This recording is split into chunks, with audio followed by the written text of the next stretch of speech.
সুনির্দিষ্ট কোনো ডেডলাইন আমাদের দেয়নি। আমরা একেবারেই সন্তুষ্ট নই। আমরা পরিষ্কার করেই বলেছি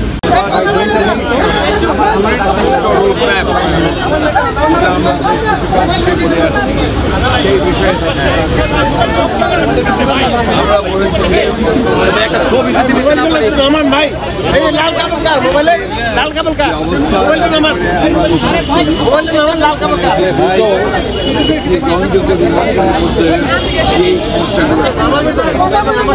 একই সঙ্গে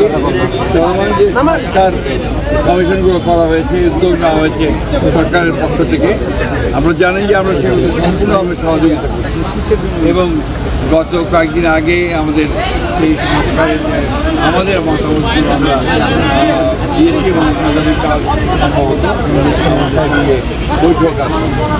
আমরা খুব স্পষ্ট করে বলেছি যে যে বিষয়গুলোতে ঐক্যমত্য হবে সব দলগুলো সেগুলো নিয়ে আমরা একটা চার্টার করতে রাজি আছি আপনারা, এবং তারপরে সেটা মনে করে আমরা বাকি নির্বাচন চলে যেতে এবং বাকি সংস্কার যেগুলো আমরা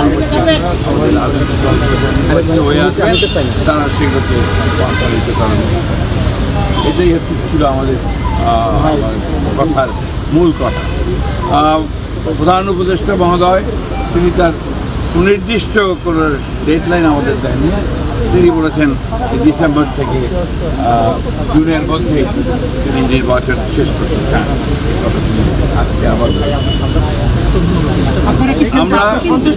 আমরা একেবারেই সন্তুষ্ট নই। আমরা পরিষ্কার করেই বলেছি যে আমরা ডিসেম্বর কাট আউট টাইম, ডিসেম্বরের মধ্যে নির্বাচন যদি না হয় তাহলে দেশে যে রাজনৈতিক পরিস্থিতি, অর্থনৈতিক পরিস্থিতি এবং সামাজিক সেটা আরও খারাপের দিকে যাবে, সেটা তখন নিয়ন্ত্রণ করা কঠিন।